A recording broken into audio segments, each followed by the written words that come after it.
디지털 세상의 모든 것을 깊이 있게 알아보는 인포맥스D. 오늘도 명확한 정보와 새로운 지식을 전해드리겠습니다.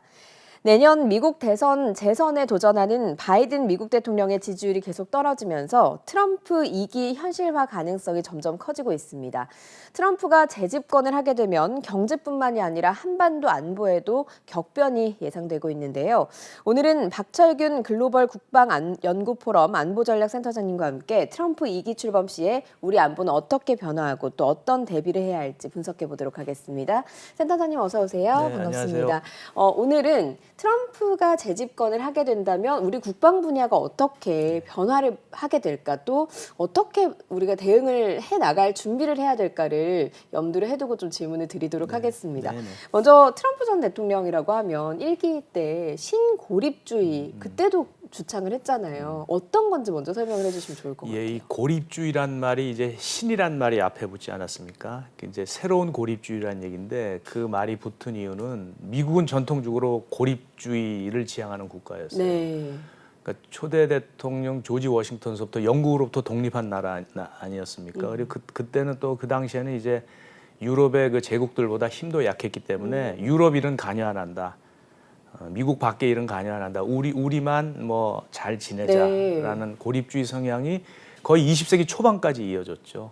예. 우드로 윌슨, 뭐 그다음에 그 트루만 대통령 이전에 이제 그 루즈벨트 대통령 시작까지. 그러다가 이제 1, 2차 세계 대전을 겪으면서 특히 그 일본의 진주만 공격을 통해서 적극적으로 이제 국제 정세에 개입을 하고 2차 대전 이후에는 글로벌 안보 질서를 구축하는 네.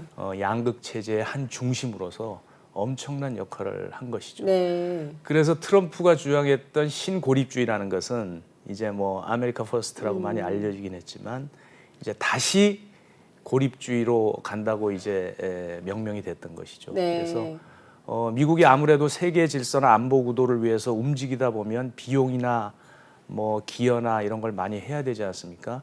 그런 거를 다 이제 줄이고 뭐 동맹과의 관계도 고려하지 않고 오로지 상업적 가치와 경제적 이익을 위해서 네. 국내 정치를 위한 집중을 하겠다라는 것이 이제 신고립주의라고. 그래서 제 기억에는 2020년 당시에 트럼프 전 대통령의 그 대표적인 워딩 중에 하나가 미국은 세계 경찰이 아니다. 네. 세계 경찰 역할을 이제 맞아요. 하지 않겠다라고 했는데 그게 진주만 공격 당시에부터 시작됐던 그 세계 경찰의 역할을 트럼프 전 대통령 1기 집권 시기에 좀 내려놨다. 네. 그걸 이제 2기에 재집권을 하게 되면 다시 반복될 가능성이 네. 있다. 좀 이렇게 판단을 해볼 수가 있겠군요. 네, 그렇죠. 네, 그렇게 됐을 때 우리한테 좀 미친 영향이 무엇인가를 생각을 해보면 네. 1기 때와 반출해봤을 때 방위비 분담금 예. 그 협상 그 예. 과정 녹록지가 않았잖아요. 5배나 인상을 요구를 하면서 아니 이게 뭐지? 이런 생각이 들 정도로 이럴 수가 있나? 이런 상황이 놓여졌었잖아요. 그게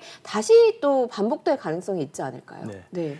그 지금 방위비 분담금 이제 협상이 11차까지 합의가 돼서 2025년이나 6년에 이제 마무리가 되면은 새롭게 협상을 시작해야 되는데 네. 지금까지 합의돼 있는 것은 이제 그대로 유지가 될 것이고요. 당연히 뭐 그렇게 트럼프의 특성으로 봤을 때 할 확률이 상당히 높고요. 네. 그렇게 되면 이제 사실 주한 미군이 이제 저는 이제 사실 그 10차, 11차 방위비 분담금 협상에 우리 국방부 대표였는데 네. 협상에 직접 나서셨었군요. 주한 미군이 여기 와서 쓰는 돈이 그 당시에 약 한 40억 불. 네. 그러니까 우리 한화로 치면 5조 내지 지금 뭐 환율을 계산하면 5조에서 6조 사이 정도 되는 돈인데 그 중에 반은 급여예요, 급여. 급여고 나머지는 여기서 쓰는 돈입니다. 네. 뭐 훈련할 때도 쓰고 차에 기름도 넣고 뭐 대한민국 전기도 쓰고 하고 쓰는 돈인데 이 5조를 다 내라는 것은 5배를 내라는 것은 주한미군 국적도 바꿔야 되죠. 봉급도 우리나라 돈으로 주는데 그건 말이 안 되는 네. 요구고요.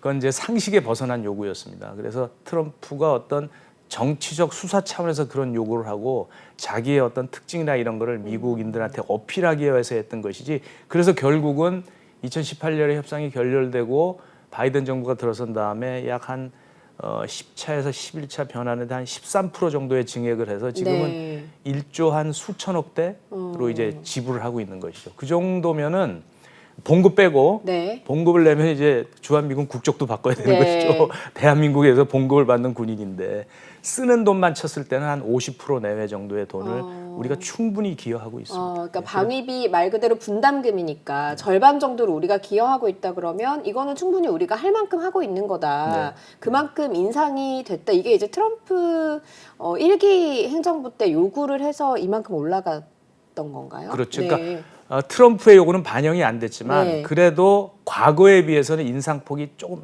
많아졌다. 네. 이 정도로 돼 있습니다. 그러면 재집권을 하면 또 그렇게 좀 더 내라 이렇게 할 가능성은 없습니다. 네, 그렇게 갈 가능성이 상당히 높아죠. 네. 그래서 우리가 철저하게 그걸 대비를 해야 되죠. 예, 여러 가지 이제 거기에 대한 대비는 논리도 개발해야 되고 네. 또 이제 협상 전략 차원에서 또 우리가 안 된다고 할 때는 이건 다 국민의 혈세가 나가는 거기 때문에 또 뭐 때로는 이제 협상을 그만두고 협상장을 박차고 일어나기도 해야 되고 네. 여러 가지 전략을 짜서 우리의 그 불필요한 피해가 적도록 최대한 노력을 해야 되겠죠.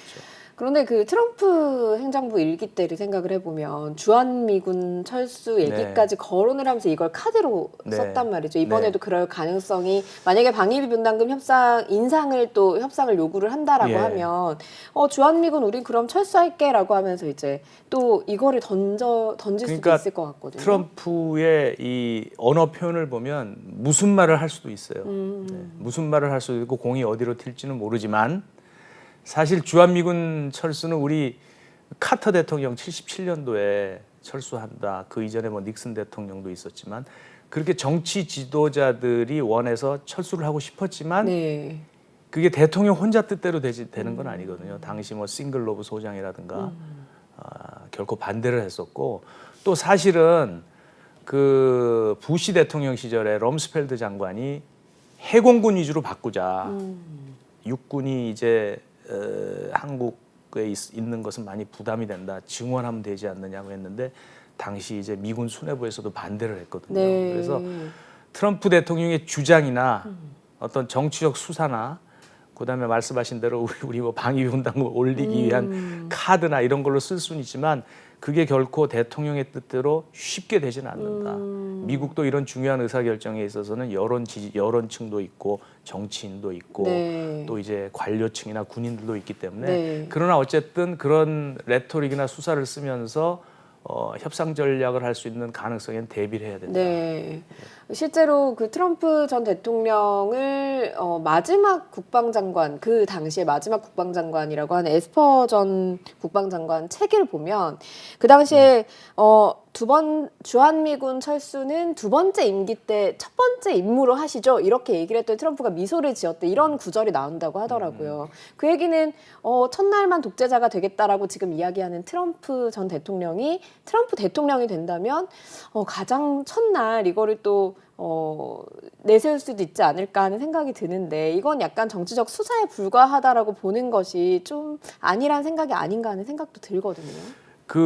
물론 이제 정치적 수사의 범위를 넘어설 수도 있겠죠. 네. 진지하게 검토를 할 수 있겠지만 그때랑 또 상황이 바뀐 것은 이제 중국 위협 문제가 또 있습니다. 근데 그건 그 당시 상황에서 이제 에스퍼 장관이 얘기를 했던 것이고 또 이 중국에 대한 위협도 있지만 북한의 핵 위협도 더 이제 상당히 이제 네. 가중된 것이거든요. 네. 예, 그렇기 때문에 또 이제 수많은 뭐 관료나 군이나 이런 분들이 반대를 할 것입니다. 그래서 네. 주장은 할 수 있고 뭐 정치적 수사를 넘어서 더 말씀하신 대로 세게 얘기는 할 수 네. 있겠지만 결코 쉽지 않은 네. 일일 겁니다. 어쨌든 이게 쉽지 않은 일이 된다고 하더라도 과거의 전례를 보면 13%라고 하는 그 인상, 더 많은 인상 폭이 된 전례가 있으니까 말씀하셨듯이 논리가 필요하다라고 하셨죠. 우리가 어떤 논리를 가지고 좀 촘촘하게 대응을 해 나가야 될지가 중요한 시점인 것 그러니까 같아요. 네. 한반도의 위치나 주한미군의 기여도는 상업적 가치로만 계산할 수 없는 것이다. 상업적 가치로만. 사실 우리 그 6.25 전쟁도 그렇고 뭐 대한민국을 미국의 어떤 그 전략적인 방위 구역 안에서 네. 뺐다가 미국이 피를 흘리면서 가치를 지금 배운 거 아닙니까? 이제 그런 우리의 상업적 가치, 상업 가치를 넘어선 전략적 가치를 홍보해야 되는 것이고 네.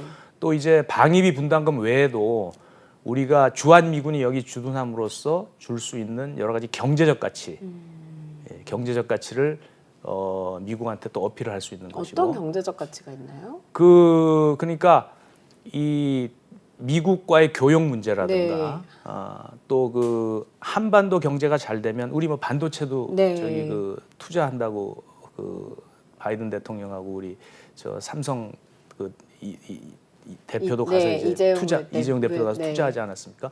한국이 잘 돼 너희도 잘 될 수 있다. 한국이 잘 되는 안정적인 여건을 위해서 주한 미군이 필요한 것이고 서로 이제 누이 좋고 매우 좋게 잘 되는 것이 아니라 네. 이런 식의 논리로 계속 접근을 해야죠. 네. 트럼프가 그냥 메이크 아메리카 퍼스트 하듯이 우리도 계속 그런 논리를 만들어서 반복적으로 계속 요구를 하고 해야 되는 네, 것이죠. 우리가 주한미군이 철수되면서 대한민국이 위험해지거나 안보적으로 문제가 생기게 되면 경제가 어려워질 수 있고 그 경제가 결국엔 미국에도 파급 효과를 미칠 수 있다. 우리는 반도체라는 강력한 카드가 있으니 이걸 가지고 협상에 나서야 된다라는 말씀이신 거군요. 그렇다면 이제 북한을 어떻게 트럼프가 대할 것인가도 우리한테 미치는 또 그 영향 중에 하나일 것 같은데 트럼프 전 대통령의 시기를 생각해 보면 언론사들도 상당히 바빴고요. 또 현직에 계시는 분들도 얼마나 바빴을까. 그 당시에 국방부에 계셨었잖아요.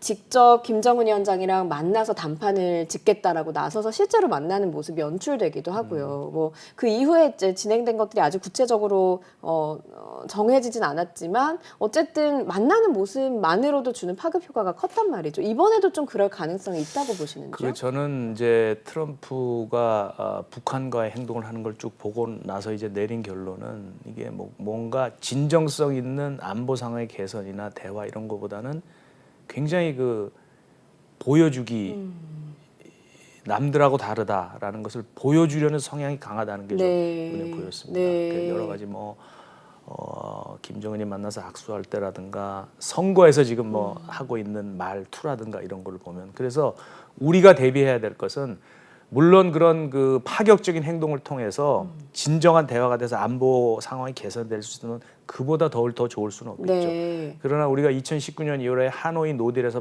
봤듯이 그 정치적 쇼에 머물 수 있는 확률도 많거든요. 그래서 진짜 냉정하게 네. 실질적으로 이것이 안보에 도움이 되느냐를 보면서 또 미국 대통령이 뭐 이것저것 하겠다 그런 걸 또 우리가 나서서 말릴 수도 없고요. 북한과의 관계 개선에 있어서 냉정하게 접근하면서 우리 나름대로의 관리를 해야 된다고 생각합니다. 그러면 트럼프 대통령으로 재집권을 하게 된다면 북한에 대해서는 어떤 좀 스탠스를 취할 거라고 예상을 하시는지요? 그 뭔가 이제 그 임계점을 넘는 그 보여주기식 행보를 할 확률이 상당히 높죠. 네. 지금 대선 과정에서도 뭐 본인의 차별성을 그런 걸로 부각시키고 있지 않습니까? 근데 그것이 어느 정도 어떻게 이루어질지는 예측할 수 없지만 이제 그런 측면에도 우리가 대비를 해야 되겠죠. 근데 이제 또 하나는 김정은도 한번 이제 쉽게 갔다가 2019년 2월에 하노이 노딜을 하고 와서 실패를 했기 때문에 네. 김정은도 쉽게 나서지기는 어렵지 않겠냐. 트럼프 경험이 한번 있기 때문에 네. 그런 생각도 좀. 그 당시에 이제 북한에서 핵 관련해서 이걸 전부 이제 동결 조치를 하게 되면 많은 부분에서 제재를 풀어주겠다라고 약속을 했던 부분이 있는데 하노이에서 이게 협상이 이제 결렬이 되면서 그 뒤에 절차들이 많이 무너지게 됐고 김정은 위원장 입장에서도 자존심 상하고 체면을 좀 구긴 상황이 됐고 그러면서 어떻게 보면 지금 그 북한이 무기를 굉장히 많이 개발을 해놨잖아요. 자신들의 5대 국방 산업 이거를 거의 다 완성을 할 정도로 발전하는 데까지 온 거 아닌가 하는 생각도 들거든요. 그럼 트럼프가 내밀 수 있는 카드는 무엇인가? 이게 좀 궁금해져요. 북한과의 대화를 위해서. 북한이 가장 필요한 게 제재 해제거든요. 북한은 뭐 절체절명에 지금 뭐 경제적 난 물론 이제 최근에 여러 가지 북러 관계 강화로 약간 숨통이 트였는지 제가 최근 데이터는 못 봤지만 어쨌든 그 힘든 경제 제재 그것이 이제 가장 트럼프가 쥐고 북한을 움직일 수 있는 카드가 될 수 있죠. 네. 일각에서는 뭐 트럼프 전 대통령은 이게 가짜 뉴스라고는 하긴 했지만 뭐 미국 내에서도 북핵을 일단은 용인하자, 그러니까 인정을 하자 이런 이야기가 솔솔 나오고 있고 이걸 트럼프 전 대통령이 다시 재집권하면 가지고 나올 수도 있다라는 얘기도 좀 솔솔 나오고는 있더라고요. 그럴 가능성도 있다고 보십니까?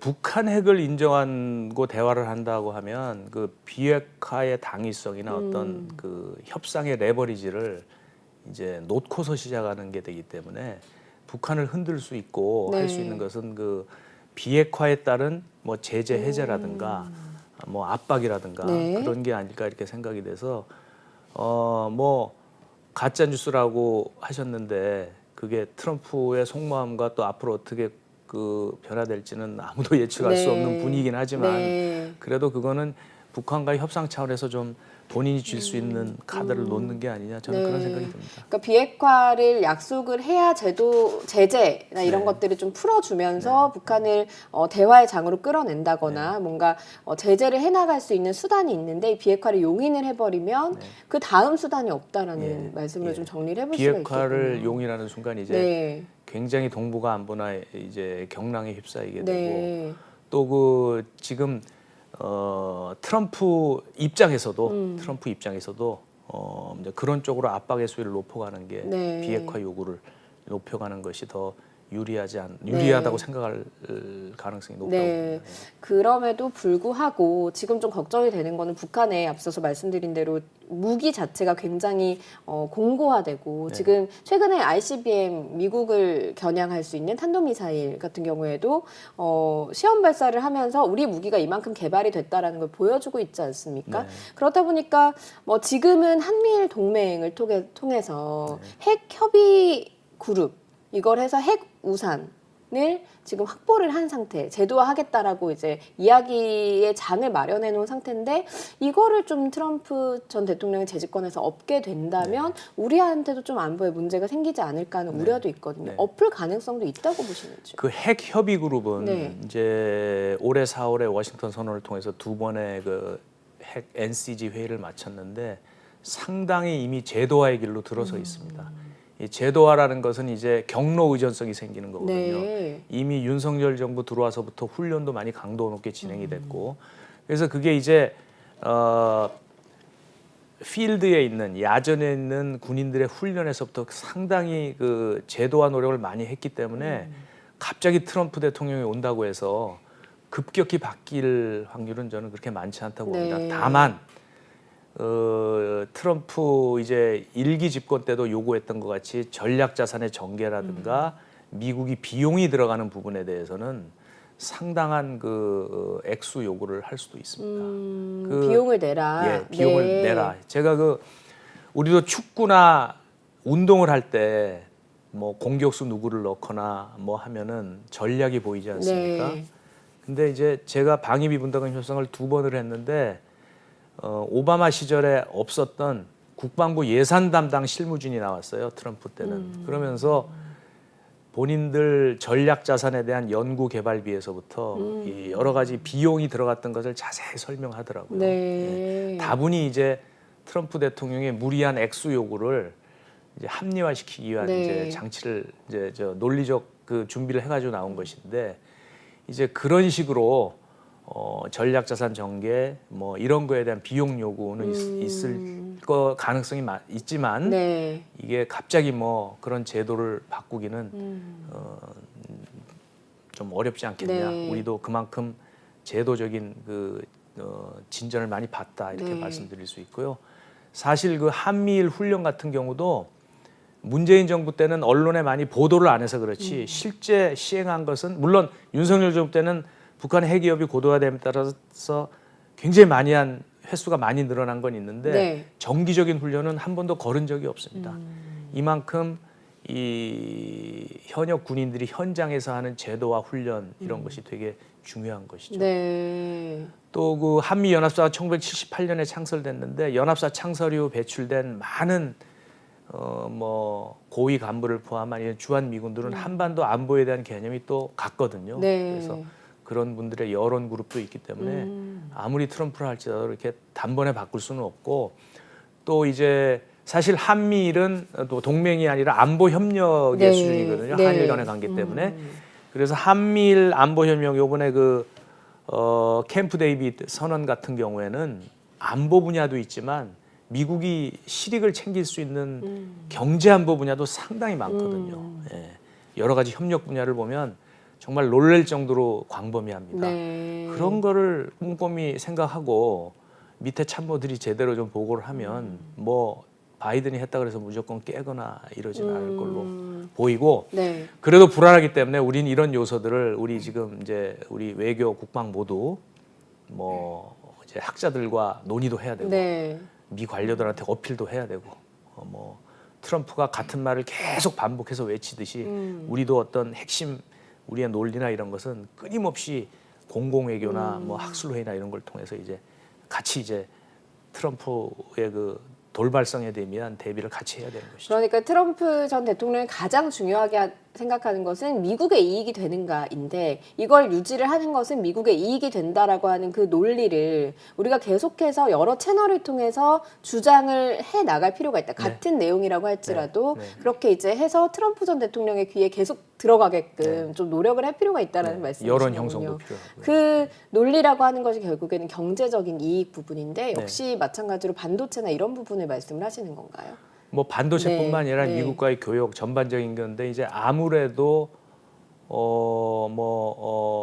칩4라고 이제 저 우리하고 일본, 네. 대만 포함해서 이렇게 네. 미국이랑 이렇게 이 미국이 또 관리하는 그런 그룹들도 있지 않습니까? 네. 이제 그게 이제 핵심이긴 하지만 그걸 포함한 전반적인 분야에서 동북아가 안정이 돼야 미국도 중요하다. 미국도 경제적 이득을 계속 챙길 수 있다. 네. 이런 메시지를 발신하는 게 필요합니다. 네. 그리고 이제 또 한 가지 숙제 중에 하나가 우리도 좀 무장을 해야 되지 않느냐라는 목소리가 핵무장 핵무장 네. 얘기인데 이게 이제 미국과의 거래에서 좀 제재가 지금 걸려 있는 상태이잖아요. 네, 네. 요거를 좀 일본 수준으로 풀어야 되는 거 아니냐라고 네. 하는 목소리가 나오고는 있거든요. 네. 이 부분에 대해서는 트럼프 재집권 시에 가능할 가능성이 있다고 보시는지 추진할 가능성이 있다. 지금 북한 핵 능력 고도화에 비해서